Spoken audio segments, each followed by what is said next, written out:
Saya, Ustaz Zaman Ibrahim, Presiden Berjasa Malaysia, ingin mengucapkan syabas dan tahniah kepada kumpulan yang telah pun dinamakan sebagai Sumut Flotilla yang mengharungi lautan, merentas lautan berhari-hari sehingga meninggalkan zon hijau, masuk zon kuning dan akhirnya dengan berani masuk ke zon merah. Berjasa melihat Sumut Flotilla ini telah pun berjaya melakukan perjuangan yang besar, yang maksimal untuk menjadi pendesak kepada bangsa penceroboh Baitul Maqdis terpaksa berhadapan dengan dunia sebenar. Alhamdulillah, tahniah Berjasa kagum dengan hasil objektif yang telah dicapai.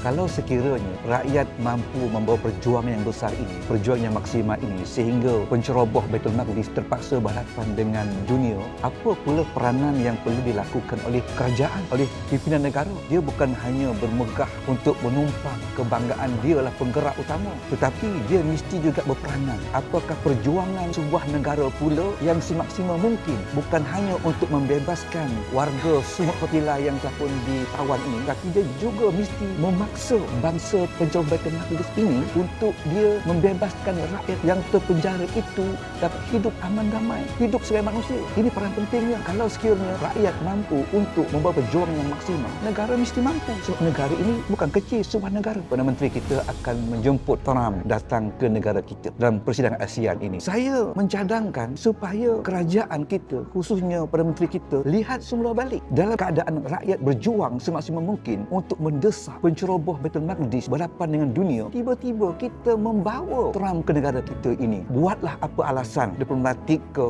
asal dakwah bil hal ke, bagi saya tak terima lagi dah. Sebab kita waktu ini mendesak supaya menunjukkan kita sangat tegas, ucapan kita, tindakan kita tegas, menunjukkan bahawa kita bersama dengan rakyat membawa perjuangan ini. Dan saya nampak perjuangan yang tegas perlu dilakukan oleh kerajaan lagi ini. Perdana Menteri mesti memberhentikan, membatalkan membawa Trump ke negara kita. Ini bukti bahawa kerajaan selari dengan rakyat yang sedang berjuang bermati-matian berhadapan dengan nyawa mereka terancam. Maka ini perlu difikirkan. Bagi saya amat wajar kerajaan Perdana Menteri kita untuk membatalkan menjemput Trump dalam persidangan ASEAN yang akan berlaku ini. Ini perjuangan bagi pihak kerajaan.